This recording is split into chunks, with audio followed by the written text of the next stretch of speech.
दोस्तों कमाल की चीज है, दिल थाम के बैठिए, जबरदस्त बात पढ़ा रहा हूं मैं, पीरियोडिक कॉन्ट्रैक्शन थ्योरी। ओह ये क्या चीज है, आओ मैं समझाता हूं। आओ आओ सब बैठ जाओ, पीरियोडिक कॉन्ट्रैक्शन थ्योरी। और ये क्या है, जब भला भला ये क्या बकवास करने लग गया हूं मैं।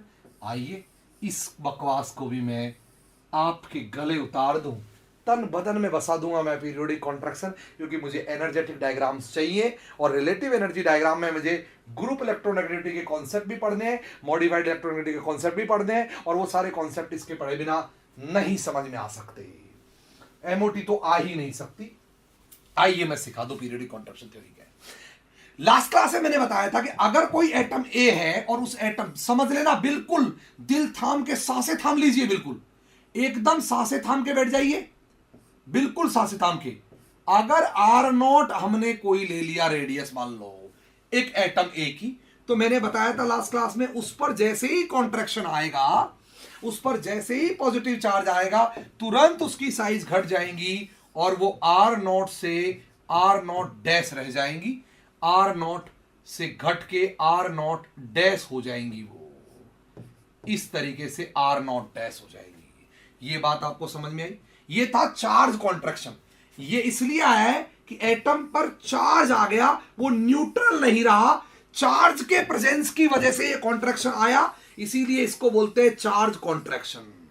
लेकिन एक बात बताओ, अगर मैं पीरियोडिक टेबल में लेफ्ट से राइट जाऊं, बोरोन से कार्बन से नाइट्रोजन में जाऊं, कसम खा के बताओ, या ऑक्सीजन में जाऊं, कसम खा के बताओ, जब इधर से इधर जाते हैं अभी भी इस पर चार्ज जीरो है, जीरो है, जीरो है। नेट तो ये न्यूट्रल है, कोई चार्ज नहीं है इस पर, मतलब नेट चार्ज तो कुछ नहीं है, कुछ नहीं है, कुछ नहीं है, कुछ नहीं है।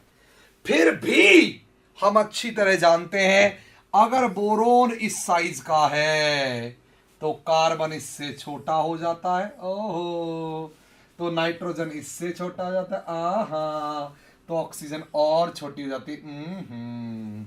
मतलब आपको पता है, जब आप इधर से इधर जाते हैं, पीरियोडिक में पढ़ा होगा आपने, पीरियोडिक में पढ़ा होगा, इधर से इधर जाते हैं तो कंटिन्यूअसली साइज डिक्रीज होती है। कारण क्या है मैं नहीं पढ़ाऊंगा, पीरियोडिक में पढ़ते हैं, फिर भी मैं बता दूंगा कारण, बताता तो मैं हूं ही। इसका रीजन है, इधर से इधर जाने पर जेड इफेक्टिव बढ़ता है, नेट चार्ज कुछ नहीं है, नेट चार्ज सब जीरो है, ऑल न्यूट्रल है ये, जेड इफेक्टिव बढ़ता है, और जेड इफेक्टिव बढ़ने की वजह से साइज डिक्रीज होती है, जिसको आप इलेक्ट्रोनेगेटिविटी से भी जोड़ते हो।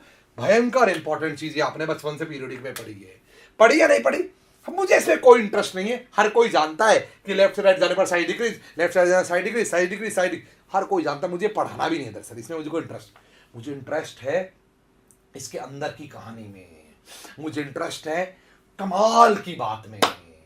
आइए मैं पढ़ाता हूं। आओ मैं दो एटम्स आपके सामने लेके एक कमाल की चीज पढ़ा रहा हूं। आइए मैं दो एटम ले रहा हूं, मान लीजिए मैंने दो एटम लिए, एक लिया कार्बन और एक लिया उससे अगले वाला नाइट्रोजन।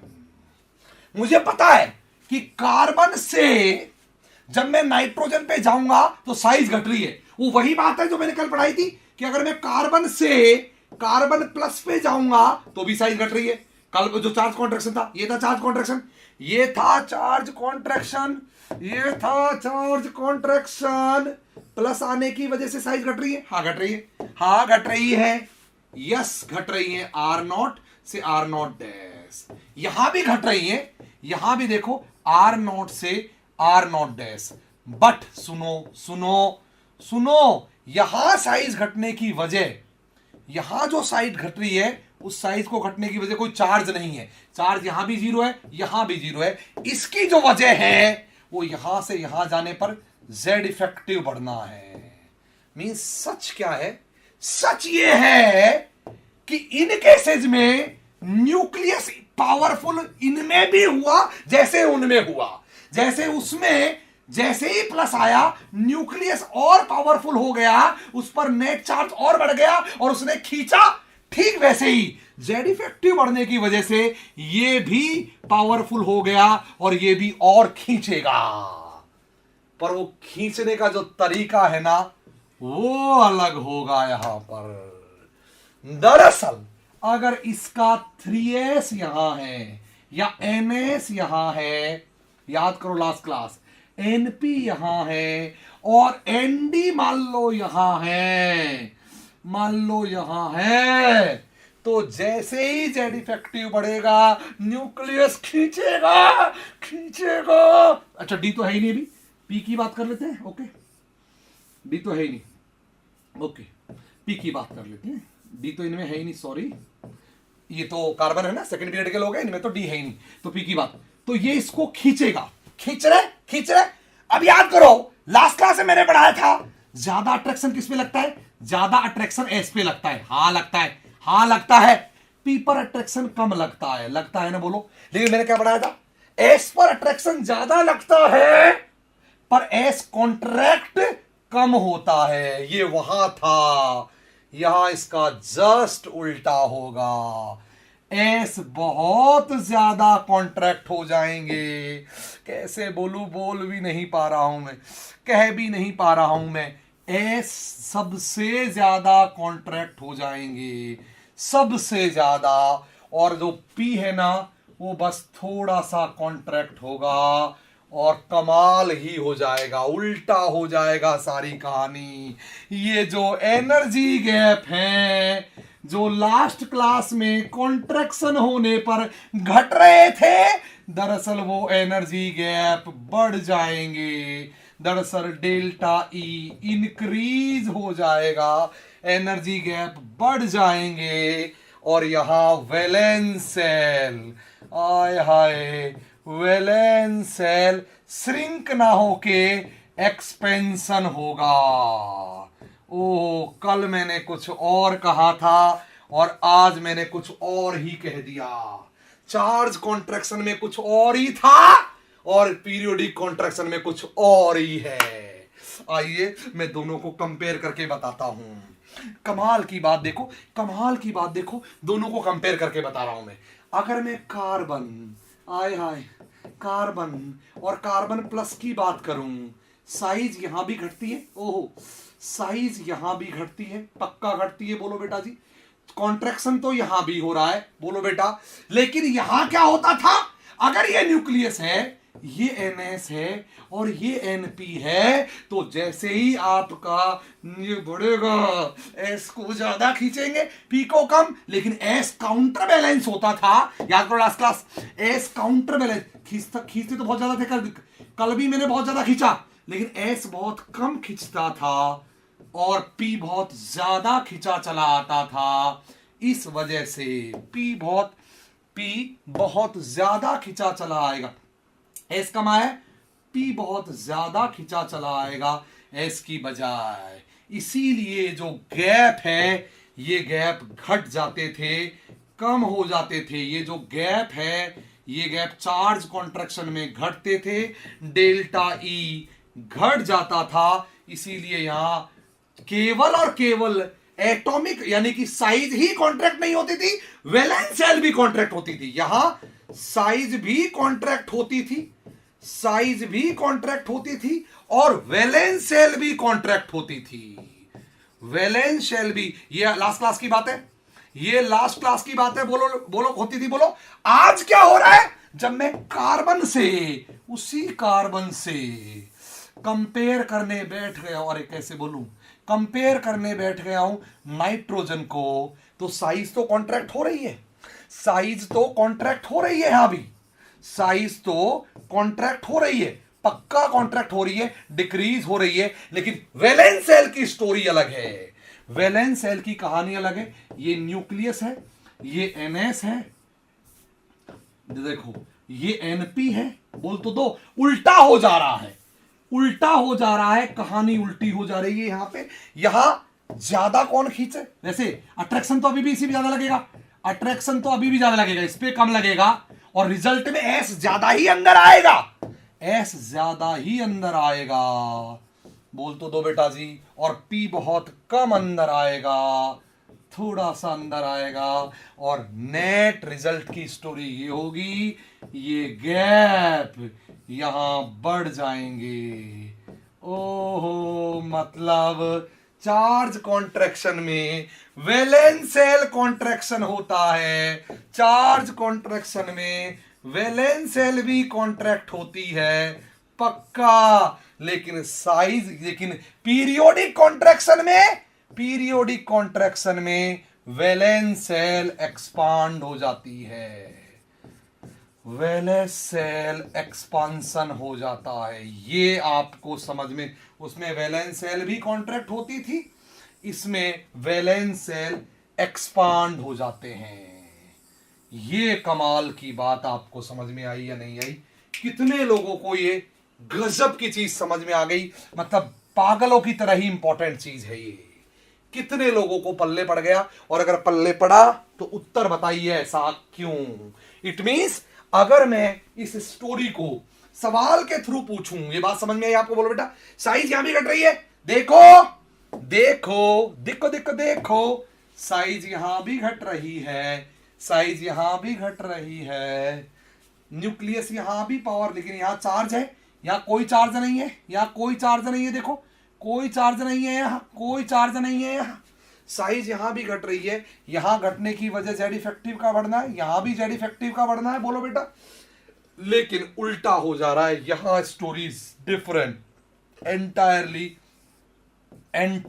Different, entirely different. ये बात आपको समझ में आई? मतलब मैं कमाल की बात बता रहा हूं, कमाल की बात बता रहा हूं, बोलो बोलो बोलो बोलो, एक कमाल की बात बता रहा हूं मैं, जोरदार बात, वो सुन लीजिए। अगर मुझसे कोई पूछे कि बताओ कार्बन का 2s2p का गैप, क्या बोल रहा हूं मैं, कार्बन का 2s2p का गैप इतना है, इतना इतना है, तो बताओ कार्बन प्लस के 2s2p के गैप के बारे में क्या ख्यालात हैं आपके?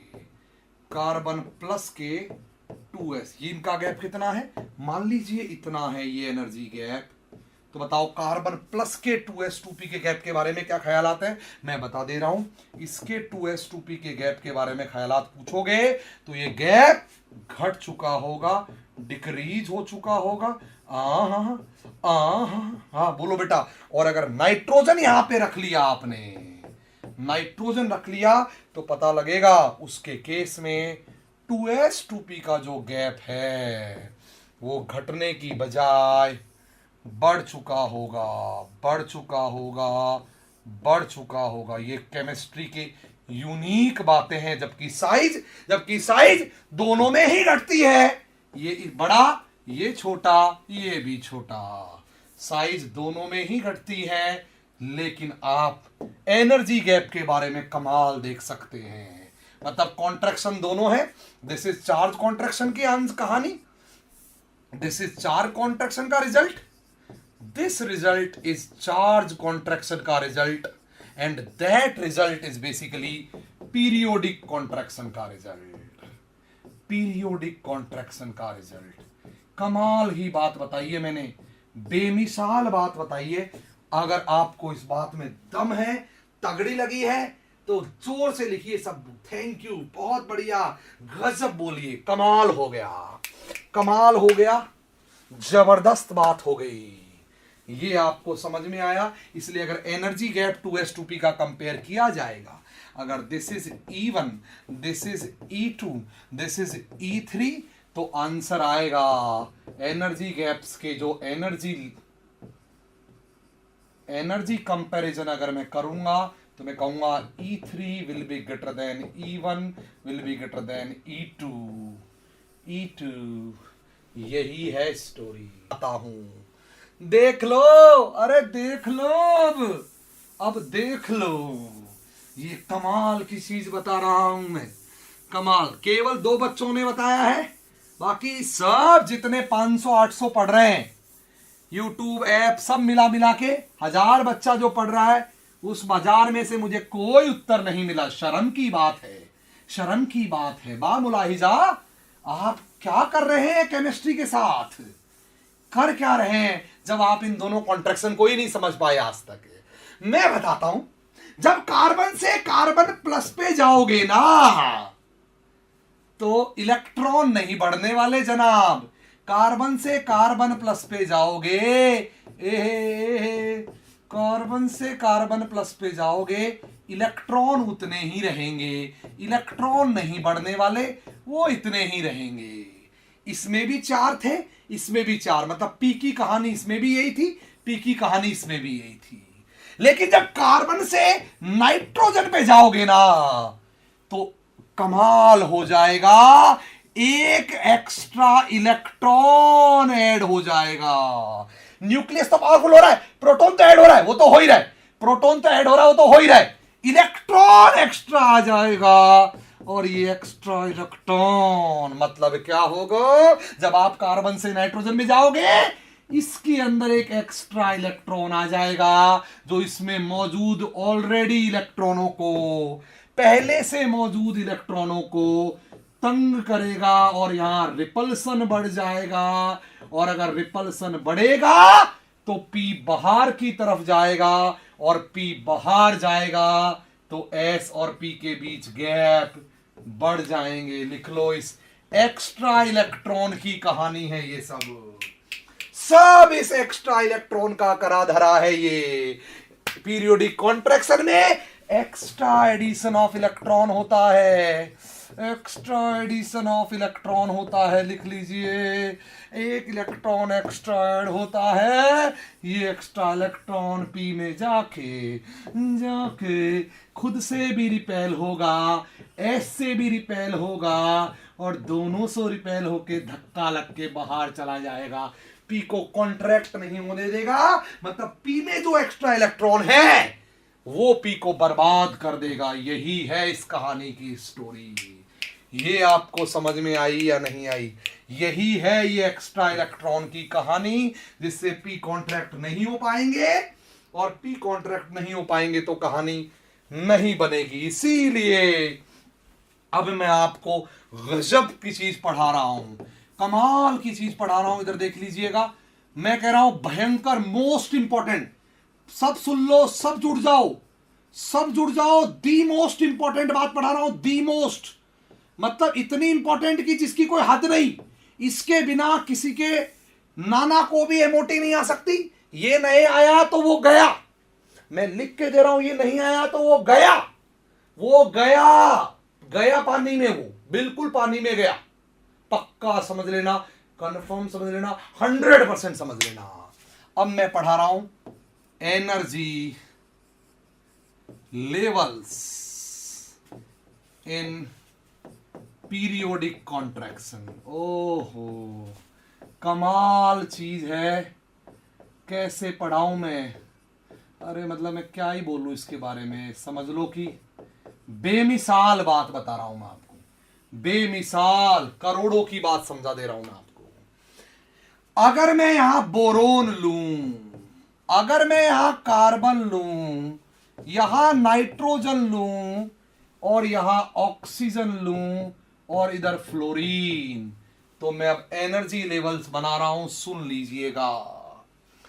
अगर बोरोन का 2p यहां लाई करता है और इसका 2s यहां लाई करता है, तो ये जो गैप है ना बोरोन का, ये गैप सबसे कम होगा, बहुत कम, भयंकर कम होगा बोरोन में गैप। जैसे ही मैं बोरोन से कार्बन पे जाऊंगा, साइज डिक्रीज होगी। साइज डिक्रीज का मतलब पी नीचे जाएगा, लेकिन एस ज्यादा नीचे जाएगा, और रिजल्ट ये आएगा नए एनर्जी लेवल में, यहां पर कार्बन के 2p होंगे और यहां उसके 2s।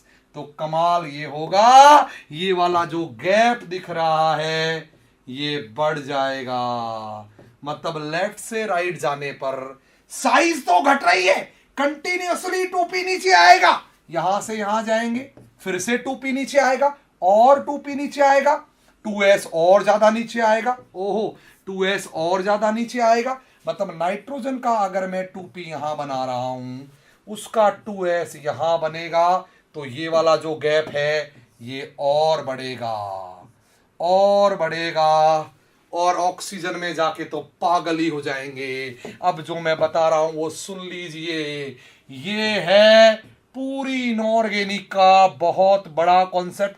इसको बॉर्डर लाइन बोलते हैं, इसको ट्रांजिशन लाइन बोलते हैं, इसको मिक्सिंग लाइन बोलते हैं, इसको बॉर्डर मिक्सिंग लाइन बोलते हैं। और ये लाइन भयंकर काम की है। जैसे ही आप नाइट्रोजन से ऑक्सीजन पे जाओगे, जैसे ही आप नाइट्रोजन से ऑक्सीजन पे जाओगे ना, तो ना केवल पी में इलेक्ट्रॉन बढ़ेगा, इधर देखो, बल्कि पेयरिंग भी शुरू हो जाएंगी। नाइट्रोजन हाफ फिल्ड है, नाइट्रोजन हाफ फील्ड है, बोलो बेटा। नाइट्रोजन से ऑक्सीजन में जाते ही एक्स्ट्रा इलेक्ट्रॉन यहां आएगा और वो पेयर होगा, और पेयर होगा ना तो रिपल्सन तेजी से बढ़ेंगे, और तेजी से बढ़ेंगे तो जो 2p है ना वो बहुत ही कम कॉन्ट्रैक्ट होगा, बहुत कम, बहुत कम, भयंकर माइनर कॉन्ट्रैक्ट होगा, सबसे कम, मतलब बिल्कुल कम। 2p वहीं और 2s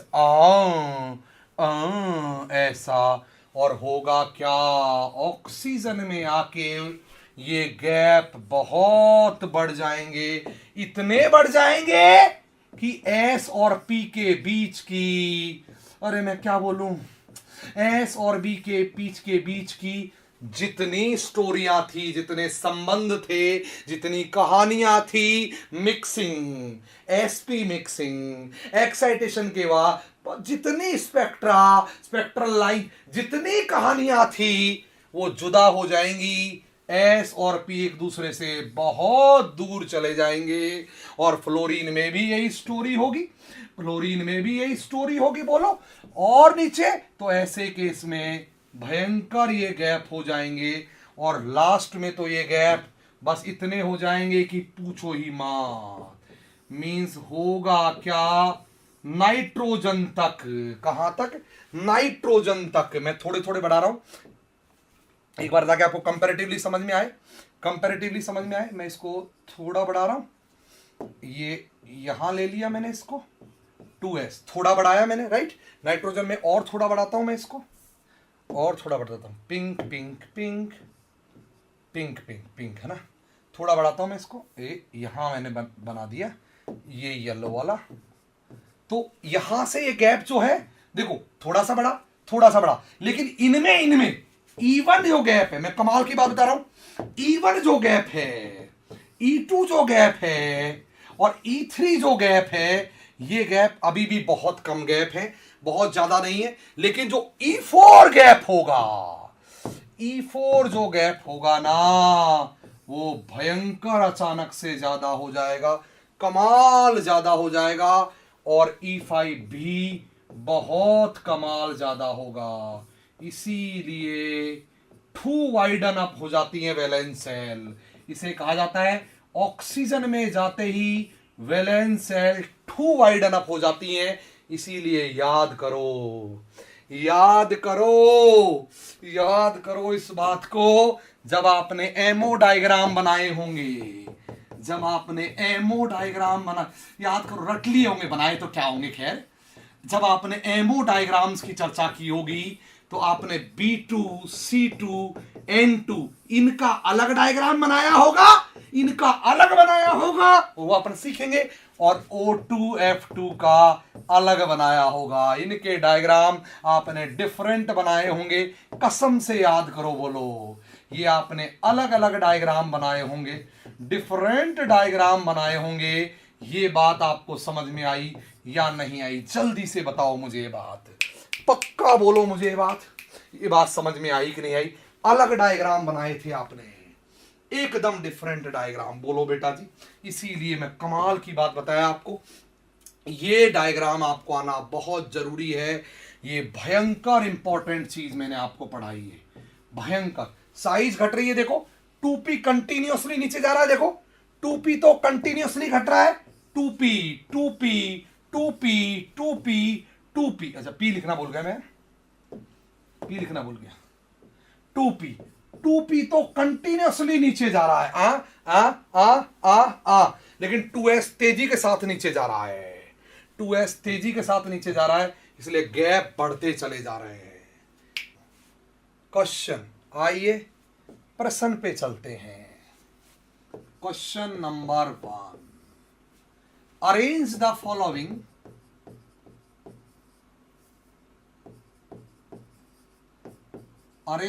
following chemical spaces on the basis of energy gap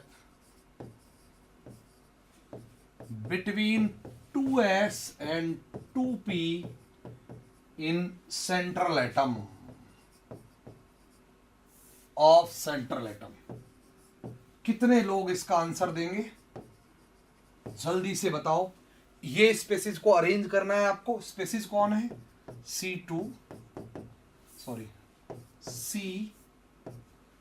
CF4 N CH4 F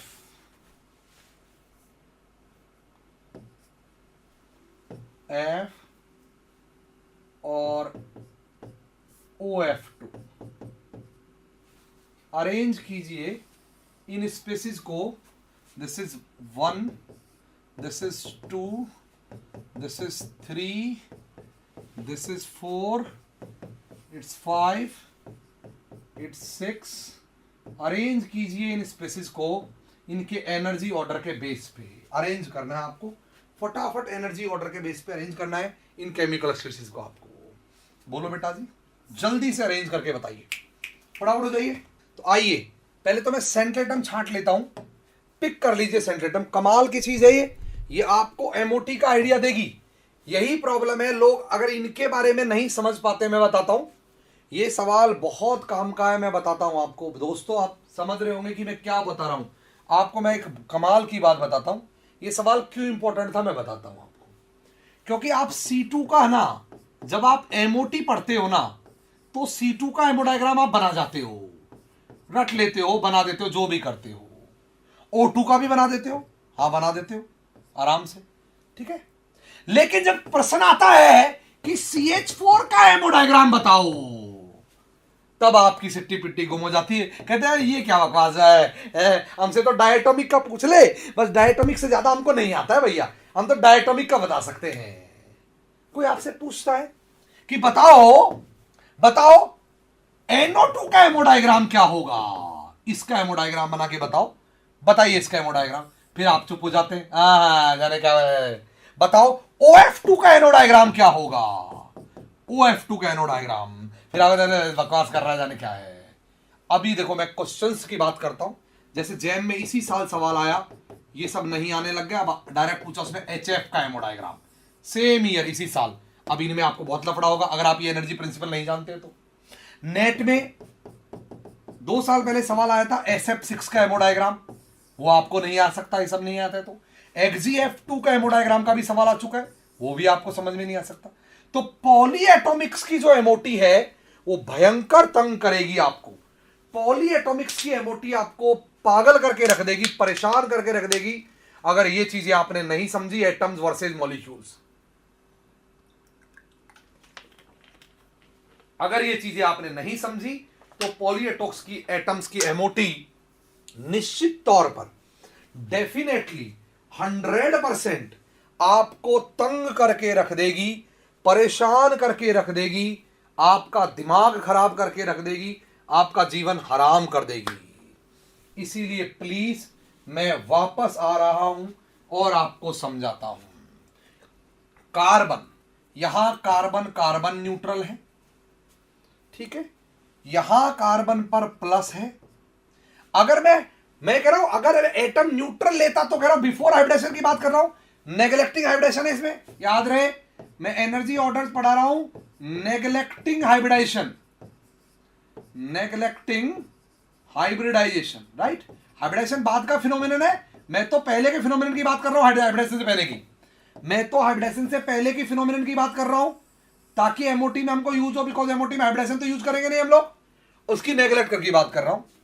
ये नाइट्रोजन ही है, ये कार्बन ऑलमोस्ट न्यूट्रल सा ही है, हल्का सा थोड़ा बहुत माइनस बोल सकते हो कार्बन को, बहुत मतलब ऑलमोस्ट न्यूट्रल सा ही कार्बन है ये।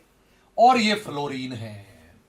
हम जानते हैं कार्बन से ज्यादा एनर्जी गैप होगा नाइट्रोजन में 2s2p का, हमने अभी देखा इलेक्ट्रोलाइट डालने पर एनर्जी गैप बढ़ता है, उससे ज्यादा होगा फ्लोरीन में, और कार्बन प्लस का उनसे कम होगा।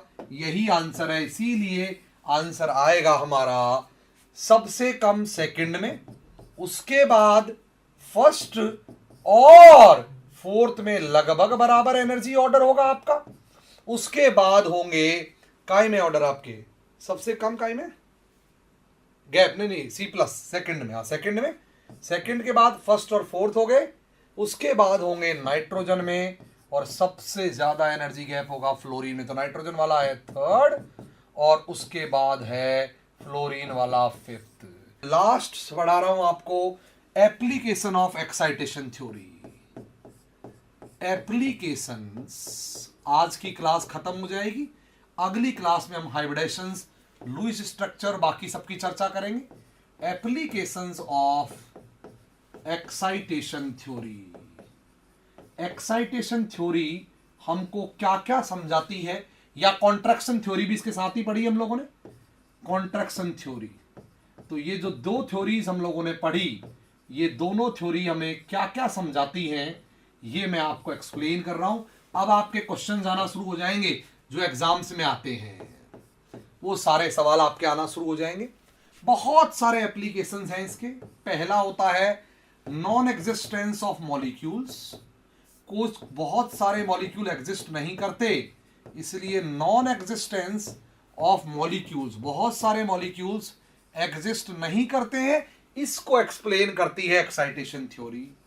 और क्या एक्सप्लेन करती है एक्साइटेशन थ्योरी? इसके अलावा एक्सपेंशन ऑफ ऑक्टेट को एक्सप्लेन करती है, एक्सपेंशन ऑफ ऑक्टेट को एक्सप्लेन करती है। ऑक्टेट कि ऑक्टेट कैसे एक्सपेंड होता है, इसको एक्सप्लेन करती है एक्साइटेशन थ्योरी। ठीक है, और क्या एक्सप्लेन करती है एक्साइटेशन थ्योरी? एक्साइटेशन थ्योरी हाइपरवेलेंट, हाइपरवेलेंट, हाइपोवेलेंट और वेलेंट फिनोमिनन को एक्सप्लेन करती है, वेलेंट स्पेसिस को एक्सप्लेन करती है। ये आपको समझाएगी हाइपरवेलेंट क्या है, ये क्या है, वो क्या है, और क्या एक्सप्लेन करती है excitation theory. Excitation theory covalency, valence, variable covalency, variable covalencies को एक्सप्लेन करती है। तो ये बहुत सारे एप्लीकेशन है एक्साइटेशन थ्योरी के, हम वन बाय वन पढ़ेंगे। सारे एग्जामों में सवाल आते हैं इनसे, और आगे तो खूब जरूरत पड़ती है केमिकल बॉन्डिंग में इसकी। नॉन एग्जिस्टेंस ऑफ मॉलिक्यूल क्या है, एक्सपेंशन ऑफ ऑक्टेट क्या है, हाइपरवेलेंट हाइपोवेलेंट क्या होती हैं, और वेरिएबल कोवैलेंसीज क्या होती हैं। ये सारी चर्चाएं हम लोगों को डिटेल में करनी है, हमको देर से समझना है, पूरा ये बात आपको समझनी है। पहला मैं पढ़ा रहा हूं नॉन एग्जिस्टेंस। कोई भी मॉलिक्यूल, फर्स्ट एप्लीकेशन पढ़ा रहा हूं मैं बेटा जी, आराम से कॉन्सेप्ट पढ़ लिए। अब हमारा काम है सवाल करना और एप्लीकेशन पढ़ना। नॉन एग्जिस्टेंस मैं पढ़ा रहा हूं, non existence of covalent molecules. Covalent molecules के नॉन एग्जिस्टेंस को कैसे समझाती है ये थ्योरी, आइए जरा मैं एक्सप्लेन करता हूं। अगर कोवेलेंट कंपाउंड्स के नॉन एग्जिस्टेंस को समझाना है तो ये थ्योरी दो तरह से समझाती है। एक्साइटेशन थ्योरी के अकॉर्डिंग मॉलिक्यूल दो वजह से एग्जिस्ट नहीं करते, दो रीजन से एग्जिस्ट नहीं करते, दो कॉजेज होते हैं, या reason for non existence, reason for non existence. Non existence के जो रीजन होते हैं वो एक्साइटेशन थ्योरी के अकॉर्डिंग दो रीजन होते हैं। कौन कौन से दो रीजन होते हैं? पहला, वो फेल हो गए हो, वो मॉलिक्यूल फेल हो गए हो इन प्राइमरी कंडीशन, वो प्राइमरी कंडीशन में फेल हो गए होंगे, प्राइमरी कंडीशन में फेल हो गए होंगे, प्राइमरी ही कंडीशन में पास नहीं हो पाए होंगे। प्राइमरी कंडीशन में फेल का मतलब, प्राइमरी कंडीशन क्या थी? Availability of vacant orbital. याद करो कल, प्राइमरी कंडीशन क्या थी? Availability of vacant orbital. तो अवेलेबिलिटी ऑफ वैकेंट ऑर्बिटल में फेल हो गए हो, मींस उनके पास वैकेंट ऑर्बिटल अवेलेबल नहीं है, means absence of vacant orbital, absence of vacant orbital, vacant orbital नहीं मिल पाए होंगे, इसीलिए स्टोरियां रही होंगी, नॉन एग्जिस्ट किए होंगे, एब्सेंस ऑफ वेकेंट ऑर्बिटल। और कुछ फेल हुए होंगे, बाकी फेल हुए होंगे, फेल्स इन सेकेंडरी कंडीशन। बहुत सारे ऐसे हुए होंगे जो सेकेंडरी कंडीशन में फेल हुए होंगे। और सेकेंडरी कंडीशन में फेल कौन होंगे जनाब? सेकेंडरी कंडीशन में फेल वो हुए होंगे जिनमें एब्सेंस है, काई का एब्सेंस है, एब्सेंस ऑफ चार्ज कॉन्ट्रैक्शन, जिनमें चार्ज कॉन्ट्रैक्शन नहीं हो पाया, जिनमें चार्ज कॉन्ट्रैक्शन नहीं हो पाया, उसकी वजह से एग्जिस्ट नहीं किए होंगे। आइए मैं वन बाय वन सिखाता हूं कौन इसमें एग्जिस्ट करते हैं और कौन उसकी वजह से, कौन इसकी वजह से एग्जिस्ट नहीं करते और कौन उसकी वजह से एग्जिस्ट नहीं करते। एग्जिस्टेंस में आइए आपको सिखाता हूं कौन किसकी वजह से एग्जिस्ट नहीं करता, दोनों एक्सप्लेन करता हूं। मैंने कल आपको बताया था, अगर हम नाइट्रोजन की बात करें, आराम से आप देखो, क्वेश्चंस की बारी है। अगर हम नाइट्रोजन की बात करें तो एस के अंदर हमने 2 इलेक्ट्रॉन ले लिए, पी के अंदर हमने 3 इलेक्ट्रॉन ले लिए, राइट और नॉट बोलो बेटा जी। मैंने आपको कहा था क्योंकि नाइट्रोजन में आगे डी है ही नहीं और कोई ऑर्बिटल नहीं है, इट मींस इसका प्रमोशन पॉसिबल ही नहीं है, क्योंकि आगे ऑर्बिटल ही खाली नहीं है। इस वजह से नाइट्रोजन के केस में कभी ये अनपेड इलेक्ट्रॉन यहां आ ही नहीं सकता, और अगर ये अनपेड इलेक्ट्रॉन यहां आएगा ही नहीं तो नाइट्रोजन कभी भी 5वां बॉन्ड फॉर्म नहीं कर सकती। कभी भी नाइट्रोजन ये जो बॉन्ड है ये बना ही नहीं सकती है, कैन नॉट फॉर्म। इसीलिए जितने नाइट्रोजन के पेंटावेलेंट हैं, NR5, NH5, NF5, NX5, बोलो, ये कोई भी एग्जिस्ट नहीं करता, इनमें से एक भी एग्जिस्ट नहीं करता, कोई नहीं पाया जाता। और अगर इसकी मैक्सिमम कोवेलेंसी की बात करें, अगर नाइट्रोजन की मैक्सिमम कोवेलेंसी की बात करेगा कोई हमसे, मैक्सिमम कोवेलेंसी मतलब कितने मैक्सिमम बॉन्ड बनाएगा, तो हम कह सकते हैं 3 तो सामान्यतया बना लेगा, 1 2 3 बोलो यार, और आप जोर जबरदस्ती करोगे तो चौथा भी बना सकता है। इसका मतलब इसकी मैक्सिमम कोवेलेंसी 4 हो जाएगी। सेम कहानी ऑक्सीजन की होगी, सेम स्टोरी ऑक्सीजन की होगी। अब जरा जरूर समझना मेरे से ये बात, ये मैं और पागलों जैसी बात बता रहा हूं, इसको पक्का समझ लेना, आगे स्ट्रक्चर्स में बहुत काम आएगी ये बात। लुइस से लेके टूइस तक सब जगह काम आएगी, किसी से मिल लो, लुइस टूइस पुइस सब जगह ये बात काम आएगी, मैं बता दे रहा हूं वो बात आपको। अगर ऑक्सीजन की बात करें तो, क्योंकि एक्साइटेशन तो इसमें भी नहीं हो पाएगा, एक्साइटेशन की संभावना है तो यहां भी खत्म है, ऑर्बिटल ही नहीं है, इसीलिए सामान्यतया 1 बॉन्ड बना लो, 2 बॉन्ड बना लो 2, उससे ज्यादा अगर बॉन्ड बनाना है तो केवल 1 कोऑर्डिनेट बॉन्ड बनाया जा सकता है। याद रखना, ऑक्सीजन 2 कोऑर्डिनेट बॉन्ड भी नहीं बना सकती, बिकॉज एक एटम जो मोर इलेक्ट्रोनेगेटिव है, कमाल की बात बता रहा हूं, एक एटम जो मोर इलेक्ट्रोनेगेटिव है वो केवल 1 लोन पेयर डोनेट कर सकता है। और ये बात मैंने कोऑर्डिनेशन में आपको पढ़ा दी थी, जब एज ए लीगेंड काम करेगा तो केवल 1 डोनेट कर पाएगा। इसीलिए मैक्सिमम कोवेलेंसी अगर आपको चाहिए, मैक्सिमम कोवेलेंसी आपको चाहिए किसकी, ये तो नाइट्रोजन की थी, अगर ऑक्सीजन की मैक्सिमम कोवेलेंसी आपको चाहिए तो वो बराबर कितनी होगी, 1 2, इससे आगे नहीं, 3 मैक्सिमम कोवेलेंसी। नॉर्मल कोवेलेंसी उसकी कितनी है, ये मैक्सिमम बोली है मैंने। अगर नॉर्मल बात करें तो नॉर्मल कोवेलेंसी उसकी 3 होती है बिना कोऑर्डिनेट बनाए, और इसकी नॉर्मल कोवेलेंसी 2 होती है, बोलो मैक्सिमम 4 हो सकती है कोऑर्डिनेट बनाने के बाद, मैक्सिमम। इसीलिए ऑक्सीजन के भी वो सारे कंपाउंड एग्जिस्ट नहीं करते जिनमें 4 बॉन्ड है, जैसे OF4 एग्जिस्ट नहीं करता, OH4 एग्जिस्ट नहीं करता, OF6 एग्जिस्ट नहीं करता, OCl6 एग्जिस्ट। ये दो कोऑर्डिनेट वाली बात जानने के लिए आप देखिए कोऑर्डिनेशन का लेक्चर लिगेंड वाला, कि केवल एक बना सकते हैं दूसरा नहीं बना सकते। कोऑर्डिनेशन का लेक्चर देखिए। OCl6 नहीं बन सकता, OR6 नहीं बन सकता और OX6 नहीं बन सकता, OR4 भी नहीं बन सकता। ये सब एग्जिस्ट नहीं करते हैं। इन सब के नॉन एग्जिस्टेंस होने का रीजन है ये प्राइमरी कंडीशन में ही। क्लियर है बोलो बेटा जी। इसीलिए मैं जो इंपॉर्टेंट बात समझा रहा हूं उसको इधर देख लीजिएगा, इधर देख लीजिएगा।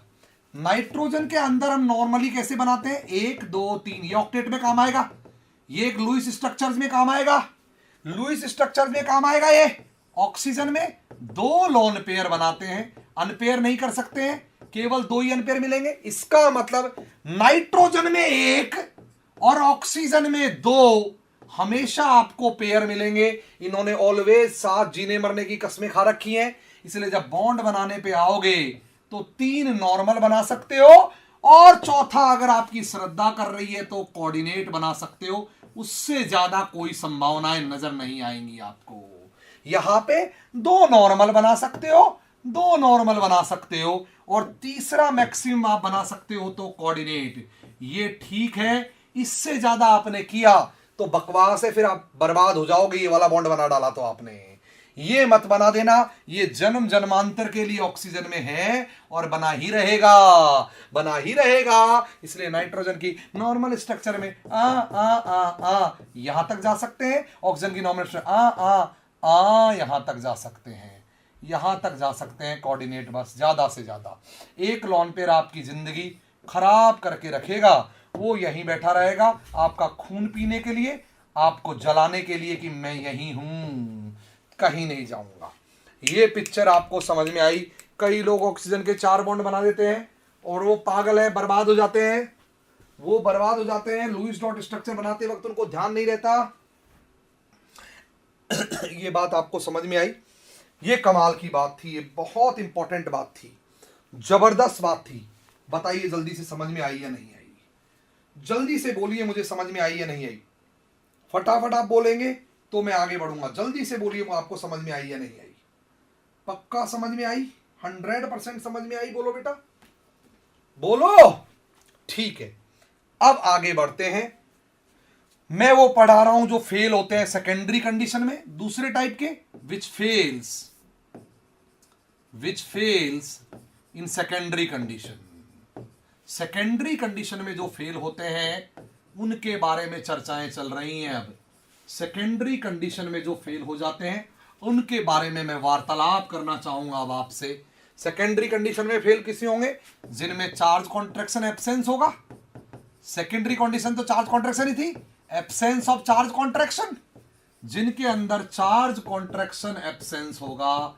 और चार्ज कॉन्ट्रैक्शन एब्सेंस तब होगा जब वो नॉट अटैच्ड, जब वो अटैच नहीं होंगे विद मोर इलेक्ट्रोनेगेटिव एलिमेंट, या attached with less electronegative element होंगे। वो जब attached with less electronegative element होंगे, विद लेस इलेक्ट्रोनेगेटिव सब्स्टिट्यूएंट्स होंगे। बोलो बेटा जी।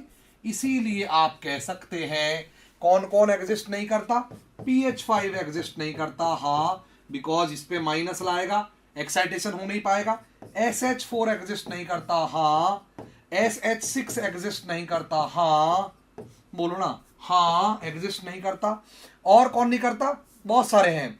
XeH6 एग्जिस्ट नहीं करता। हाँ, ये भी माइनस लाएगा। और SeH6 एग्जिस्ट नहीं करता। हाँ, ये सब माइनस लाएंगे, प्लस आना चाहिए एग्जिस्ट करने के लिए। एक भी एग्जिस्ट नहीं करेंगे। IH7 एग्जिस्ट नहीं करता। हाँ, IH5 एग्जिस्ट नहीं करता। हाँ, ये सब एग्जिस्ट नहीं करते बिकॉज इन सब में कॉन्ट्रैक्शन नहीं है, इन सब में प्लस नहीं है, इसीलिए ये एग्जिस्ट नहीं करेंगे। ये सब के सब नॉन एग्जिस्टेंस की कैटेगरी में आते हैं। ये एग्जिस्ट नहीं करेंगे, ये एग्जिस्ट नहीं करेंगे, ये एग्जिस्ट नहीं करेंगे, ये बिल्कुल एग्जिस्ट नहीं करेंगे जनाब। लेकिन गलती से इन सब में प्लस ले आओ।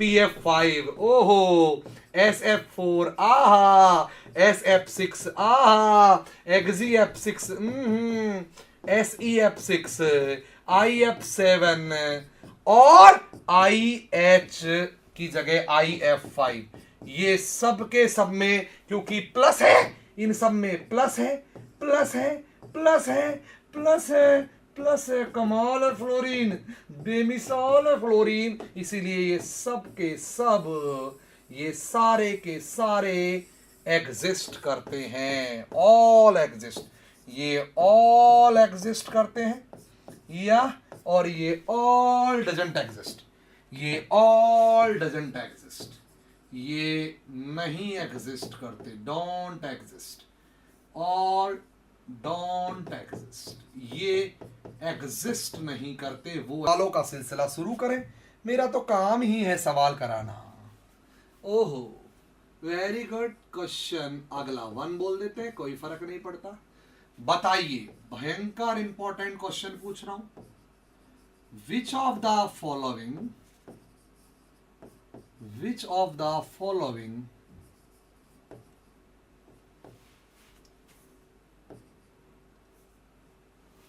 अरे यार, लिखने में और स्लाइड बनवा के लानी पड़ेगी। Non existence of which of the following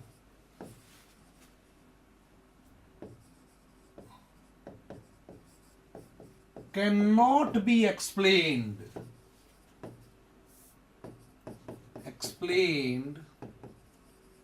on the basis of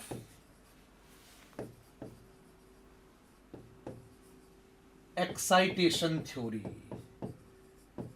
इनमें से किसका एग्जिस्टेंस एक्साइटेशन थ्योरी के बेस पे एक्सप्लेन नहीं किया जा सकता? बताइए। पहला NH5, दूसरा IH7, तीसरा SCl6,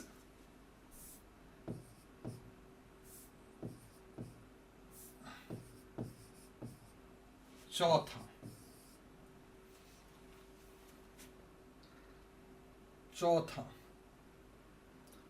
OH4। बताइए इनमें से किसका एग्जिस्टेंस, NF5 कर लो इसको, किसका एग्जिस्टेंस एक्साइटेशन थ्योरी के बेस पे एक्सप्लेन नहीं कर सकते? कौन एक्साइटेशन थ्योरी के बेस पे एक्सप्लेन नहीं किया जा सकता? जल्दी से बताइए। एक्साइटेशन थ्योरी के बेस पे कौन एक्सप्लेन नहीं किया जा सकता? जल्दी से बता दीजिए, फटाक से बोलिए।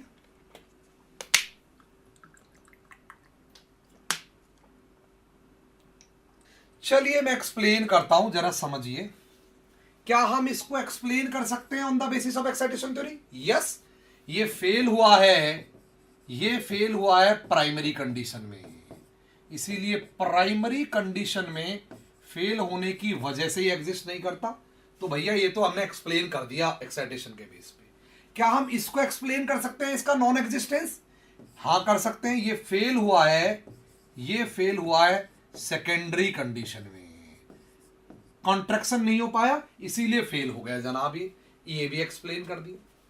क्या हम इसको एक्सप्लेन कर सकते हैं एक्साइटेशन के बेस पे? यस। ये फेल हुआ है प्राइमरी में, वेकेंट ऑर्बिटल ही नहीं है तो फेल हो गया प्राइमरी में। मतलब मैंने एक्सप्लेन कर डाला तीनों को एक्सप्लेन कर डाला मैंने, प्राइमरी में या सेकेंडरी में। इसको मैं एक्सप्लेन नहीं कर सकता, इसको मैं स्टेरिक क्राउडिंग के बेस पे एक्सप्लेन करूंगा बाद में। इसको मैं यहां एक्सप्लेन नहीं कर सकता हूं बिकॉज सल्फर में वेकेंट ऑर्बिटल भी है तो प्राइमरी की भी प्रॉब्लम नहीं है, सल्फर में वेकेंट ऑर्बिटल्स भी हैं तो प्राइमरी की भी कोई प्रॉब्लम नहीं है, और सल्फर पे पॉजिटिव चार्ज भी है बिकॉज क्लोरीन उससे मोर इलेक्ट्रोनेगेटिव है तो सल्फर पर पॉजिटिव भी है, इसीलिए यहां पर चार्ज कॉन्ट्रैक्शन भी प्रेजेंट है। अगर दोनों प्रेजेंट है तो ये फेल हुआ ही नहीं है, चार्ज कॉन्ट्रैक्शन भी है, वेकेंट ऑर्बिटल भी है, तो इसके नहीं एग्जिस्ट करने का रीजन एक्साइटेशन थ्योरी तो नहीं है, कोई और रीजन होगा। और वो रीजन क्या है इसके नॉन एग्जिस्टेंस का रीजन मैं आगे पढ़ाऊंगा इस जब मैं स्ट्रक्चर बना रहूंगा। इसके नॉन एग्जिस्टेंस का जो रीजन है जनाब, वो रीजन है स्टेरिक क्राउडिंग वो रीजन है, या स्टेरिक डिस्टरबेंस। उस वजह से वो स्टेरिक अनअकोमोडेशन इसको कह सकते हैं हम, उस वजह से वो एग्जिस्ट नहीं किया। तो SCl6 मोस्ट इंपॉर्टेंट सवाल है, इसमें ऐसा एग्जाम में बहुत पूछ सकते हैं। आपको ये बात समझ में आनी चाहिए। क्या आपको समझ में आई? क्या क्लियरली आपको समझ में आई? क्या 100% आपको समझ में आई? बोल दीजिए, क्या आपको समझ में आई बात? क्लियरली बोलिए, क्या आपको बात समझ में आई? 100% बताओ, बोलो। ठीक है, अगला सवाल क्वेश्चन नंबर 2 पूछ रहा हूं मैं। बताइए, विच of the following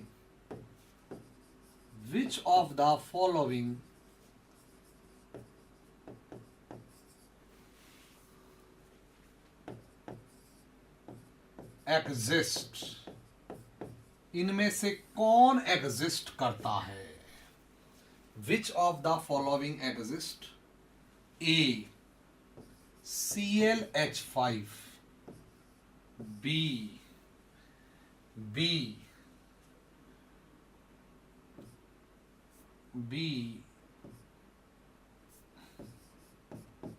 ClI7, C FCl3, D BrH5। बताओ इनमें से कौन एग्जिस्ट करेगा? Tell me. FCl2, इनमें से कौन एग्जिस्ट कर सकता है? इनमें से कौन एग्जिस्ट कर सकता है? एक मिनट 1 मिनट FCl2 करना चाहिए मेरे को प्लस। इनमें से कौन एग्जिस्ट कर सकता है? Which of the following chemical species can exist? Which of the following chemical species can exist? इनमें से कौन सी केमिकल स्पेसिस एग्जिस्ट कर सकती है या करती है?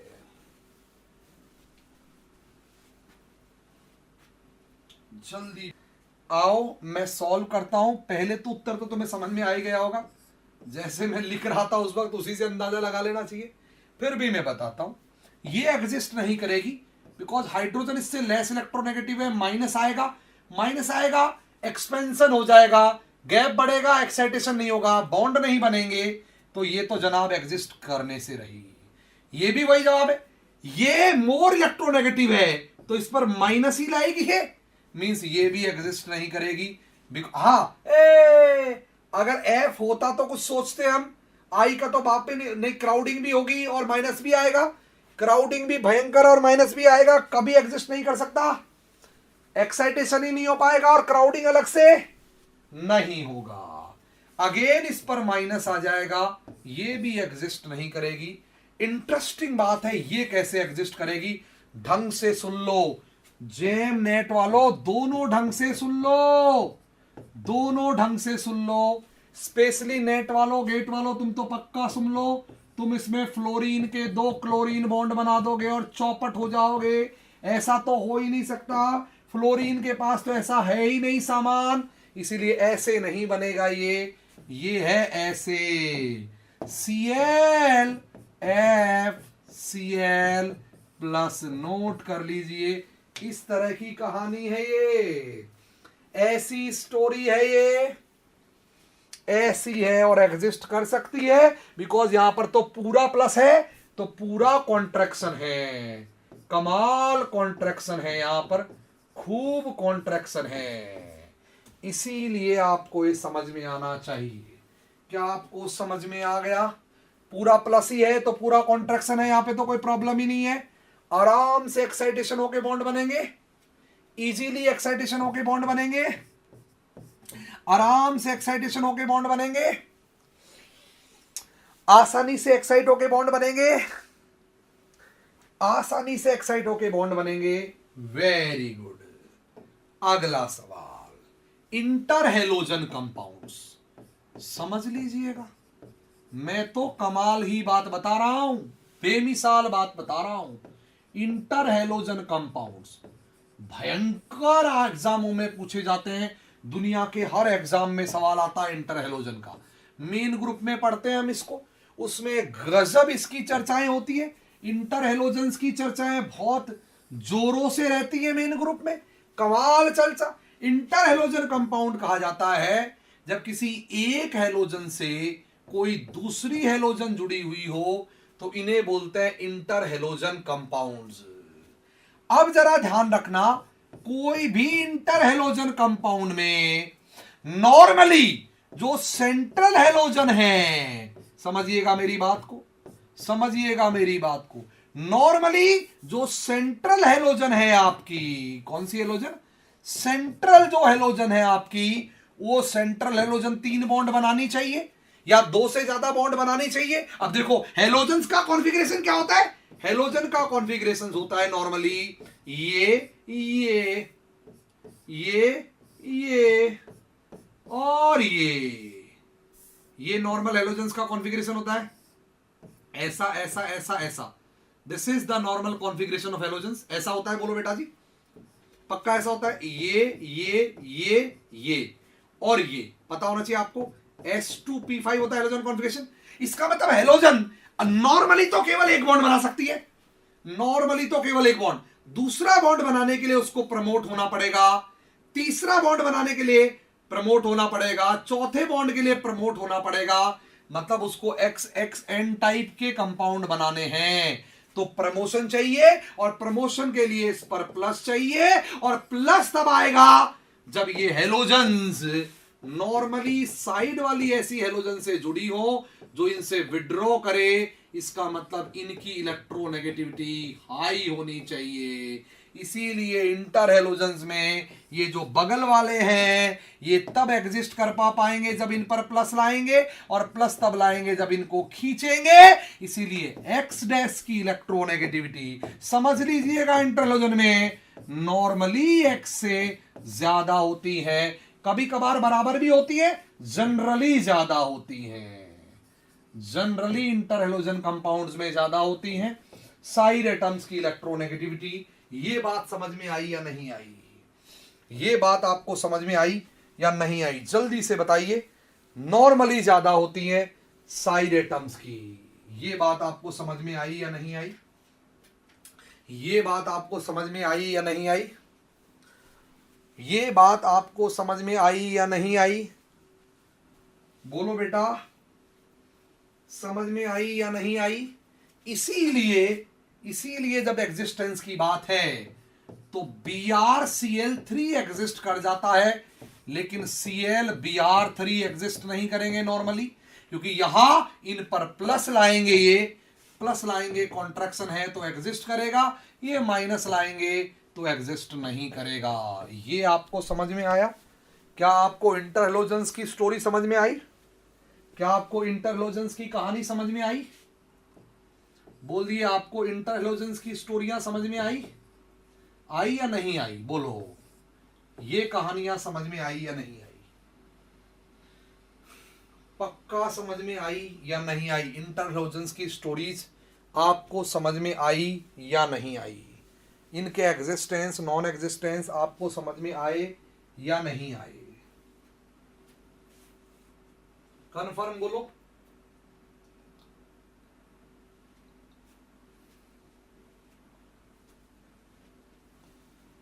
Very good, very good. मतलब ये मोर इलेक्ट्रोनेगेटिव होना चाहिए। इलेक्ट्रोनेगेटिविटी का सीक्वेंस क्या होता है? इलेक्ट्रोनेगेटिविटी का सीक्वेंस क्या होता है? इलेक्ट्रोनेगेटिविटी का सीक्वेंस क्या होता है? FCl Br और I, ये होता है नॉर्मली इलेक्ट्रोनेगेटिव का सीक्वेंस। तो ये मोर इलेक्ट्रोनेगेटिव होना चाहिए, मोर इलेक्ट्रोनेगेटिव होना चाहिए। क्या आपको समझ में आया? अब लास्ट में पढ़ा रहा हूं एप्लीकेशन में कंपाउंड्स ऑफ जीन, पहला एप्लीकेशन ही चल रहा है अभी तो, compounds of xenon and oxidation states of xenons, compounds of xenon and oxidation state of xenon, ये मैं पढ़ा रहा हूं। भयंकर काम की बात है, इतने काम की बात है कि इस साल तो नेट के 4 नंबर में सवाल ही आया था इसका, नेट के 4 नंबर में इसका क्वेश्चन था इस बार। नेट वालों सुन लो, क्वेश्चन था नेट में जीनोन की ऑक्सीडेशन स्टेट्स के बारे में कहानी, 4 नंबर का सवाल था वो भी नेट में। इसी बार की बात कर रहा हूं मैं, इसी बार अब की बात कर रहा हूं। इसका मतलब क्या है मैं बताता हूं। जीनोन नॉर्मली बॉन्डिंग नहीं करता या नॉर्मल बॉन्डिंग नहीं करना चाहिए बिकॉज उसका ऑक्टेट पहले ही कंप्लीट है, वो S2P6 है, इनर्ट गैस है, तो ऑक्टेट उसका ऑलरेडी कंप्लीट है। ऑक्टेट कंप्लीट का मतलब S2P6 कॉन्फ़िगरेशन है उसका, S2P6 कॉन्फ़िगरेशन है उसका, D है उसमें, खाली है, ठीक है, खाली है D, वेकेंट D है उसके अंदर। अब देखो वैसे तो जीनोन को एक भी बॉन्ड नहीं बनाना चाहिए बिकॉज उसके पास अनपेड इलेक्ट्रॉन है ही नहीं और ऑक्टेट उसका पहले से ही पूरा है। जिस ऑक्टेट पूरा करने के लिए दुनियादारी बॉन्ड बनाती है, जरा सोचो, जिसको पूरा करने के लिए दुनिया बॉन्ड बना रही है उस जीनोन को जरूरत ही नहीं है बिकॉज जीनोन का तो पैसे ही पूरा है। फिर भी मोर इलेक्ट्रोनेगेटिव एलिमेंट क्या करते हैं मैं बताता हूं।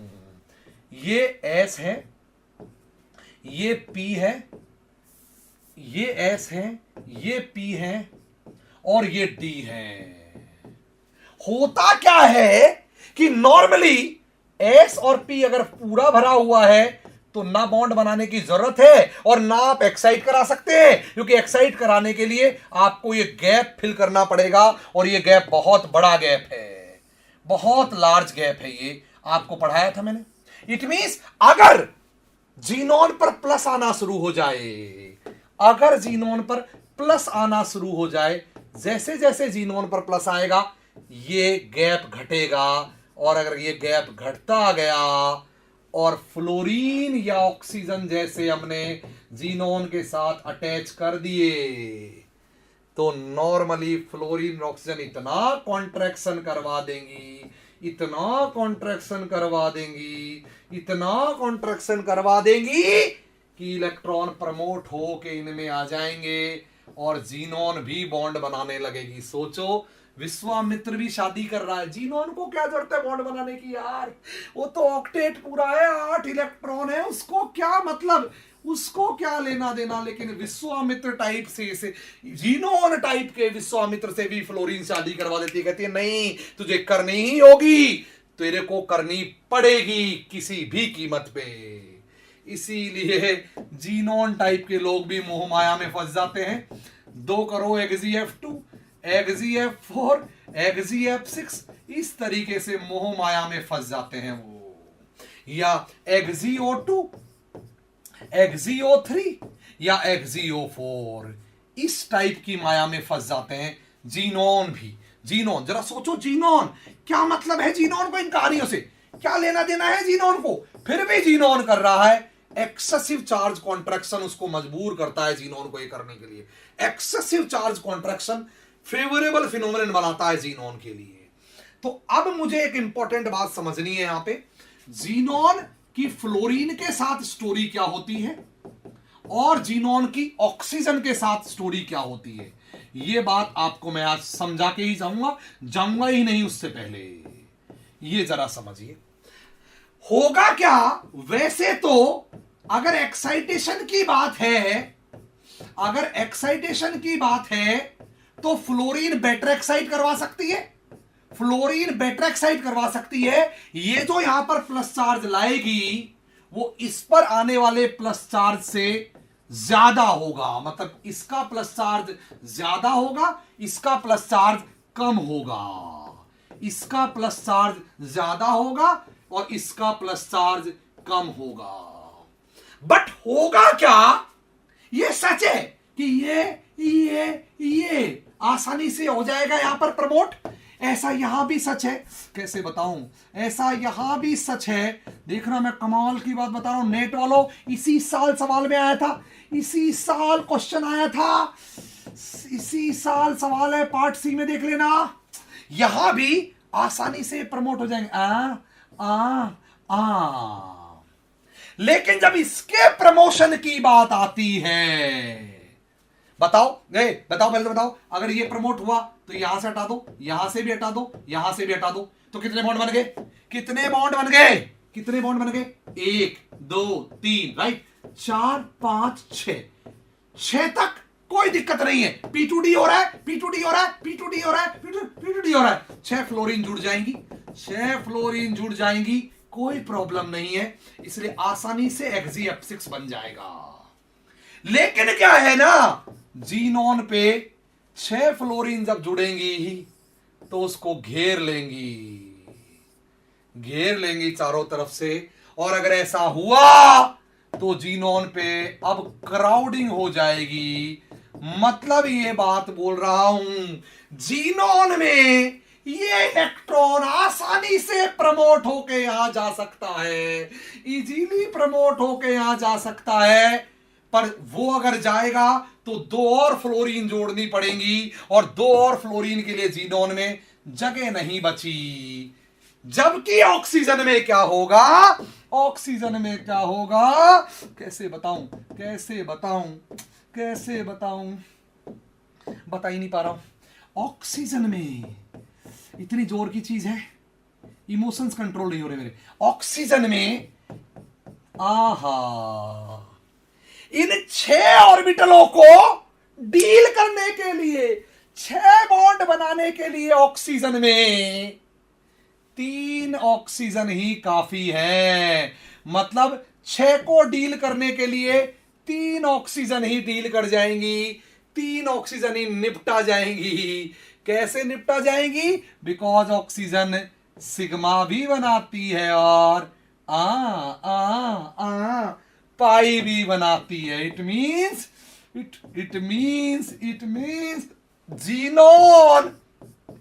जीनोन में 6 अनपेड इलेक्ट्रॉनों को डील करने के लिए केवल 3 ही ऑक्सीजन काम कर जाएंगी, केवल 3 ही ऑक्सीजन डील कर जाएंगी। इसीलिए ऑक्सीजन जीनोन में ज्यादा जुड़ सकती है। ध्यान रखना, ध्यान रखना, ध्यान रखना, ज्यादा अनपेड इलेक्ट्रॉन करवा सकती है। हालांकि प्रमोशन इसमें आसान है, प्रमोशन ये वाला, ये ब्लू प्रमोशन आसान है, इस वाले से, इस पिंक वाले से ब्लू आसान है, इस लाल जो पिंक वटेवर जो पर्पल, इस पर्पल से ब्लू आसान है, पर जगह नहीं बची। जगह नहीं बची तो आगे नहीं जाएंगे, लेकिन इसमें खूब जगह बची है, जगह ही जगह है। इसीलिए ये वाला जो इलेक्ट्रॉन है, क्योंकि ऑक्सीजन अकेली ही 2 को लेके मरती है, इसलिए ये इलेक्ट्रॉन है, इसको प्रमोट हम यहां और कर देंगे, और कर देंगे। और एक और बढ़ने के लिए केवल 1 ऑक्सीजन की और जरूरत है। 1 ऑक्सीजन के साथ हम 1 पाई और बना लेंगे और चौथी ऑक्सीजन जोड़ पाएंगे। इट मीन्स ओहो, इट मीन्स 8 अनपेड़ों को डील करने के लिए, 8 कोवेलेंसी दिखाने के लिए, 8 कोवेलेंसी दिखाने के लिए ऑक्सीजन केवल 4 चाहिए। ऑक्सीजन केवल 4 चाहिए बिकॉज वो बाइवेलेंट है, जबकि 8 कोवेलेंसी दिखाने के लिए फ्लोरीन 8 चाहिए बिकॉज वो मोनोवेलेंट है, वो पाई नहीं बनाती। यही वजह है, यही वजह है XgF6 तक बन जाता है, और जीनोन में XgO2 O3 O4 तक बन जाता है। यहां 6 फ्लोरीन होने के बावजूद इसकी ऑक्सीडेशन स्टेट्स +6 ही है।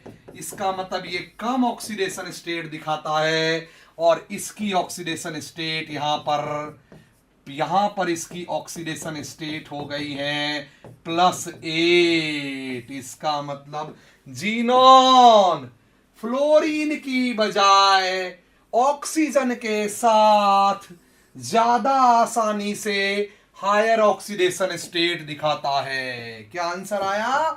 जीनोन फ्लोरीन की बजाय ऑक्सीजन के साथ मोर ऑक्सीडेशन स्टेट शो करता है, हायर ऑक्सीडेशन स्टेट शो करता है।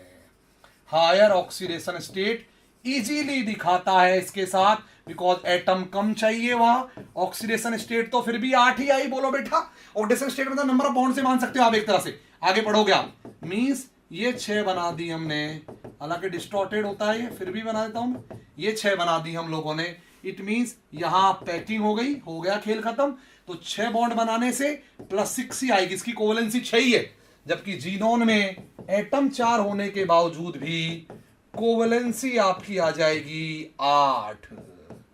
8 कोवेलेंसी आ जाएगी। नंबर ऑफ बॉन्ड यहां 8 आ जाएंगे, यहां कोवेलेंसी 8 आ जाएगी।